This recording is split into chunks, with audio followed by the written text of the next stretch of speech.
জানে। যতদিন আন্দোলন চলবে আমরা রাস্তা থেকে যাব না। আপনারা জানেন আমাদের ইতিহাস সংগ্রামের ইতিহাস, আমাদের ইতিহাস বিজয়ের ইতিহাস। আপনাদের বিবেক জাগ্রত হোক, জাগ্রত বিবেক নিয়ে আপনারা এগিয়ে আসুন, তাহলে দেখবেন আমরা ফয়সালা করতে পারবো, আমরা বিজয় করতে পারবো। এবার আওয়ামী লীগ নিষিদ্ধের প্রতিবাদে সংসদ থেকে এবার রাজপথে রুমিন ফারহানার কঠিন হুঁশিয়ারি। আওয়ামী লীগ নিষিদ্ধ প্রত্যাহারের দাবিতে কঠোর অবস্থানে রুমিন ফারহানা। সাম্প্রতিক সময়ে সংসদে আওয়ামী লীগ নিষিদ্ধের অবৈধ বিল পাশ করে বিএনপি। এরপর থেকেই সংসদে আওয়ামী লীগ নিষিদ্ধের প্রতিবাদ করে বিরোধী দল জামায়াত। এর পাশাপাশি সংসদে প্রতিবাদ করেন রুমিন ফারহানাও। এই মুহূর্তে তো দলের কার্যক্রম নিষিদ্ধ আওয়ামী লীগের, কিন্তু সেই সঙ্গে এটাও ভুলে গেলে চলবে না আওয়ামী লীগের উপস্থিতি নাই।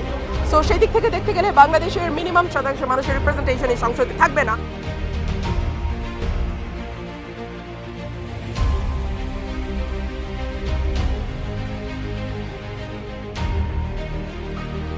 কিন্তু এবার সংসদে নয়, এটি গড়ালো এবার রাজপথে।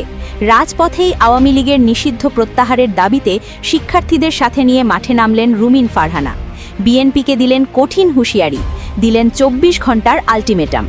রুমিন ফারহানা বলেন, আমি মুক্তিযোদ্ধা পরিবারের সন্তান।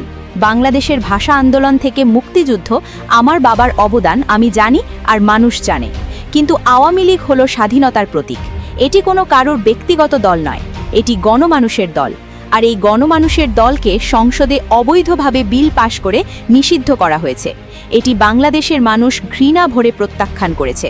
আমি আজকে আসতে বাধ্য হয়েছি বিবেকের তাড়নায়।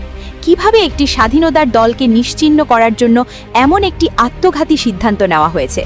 রুমিন ফারহানা হুঁশিয়ারি দিয়ে আরও বলেন, যদি আওয়ামী লীগের অবৈধ নিষেধাজ্ঞা প্রত্যাহার করা না হয়, তাহলে রাজপথ থেকেই আমরা তীব্র আন্দোলন চালিয়ে যাব।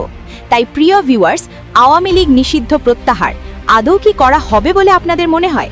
লাইক, কমেন্ট, শেয়ার করে জানিয়ে দিন আপনার মতামত।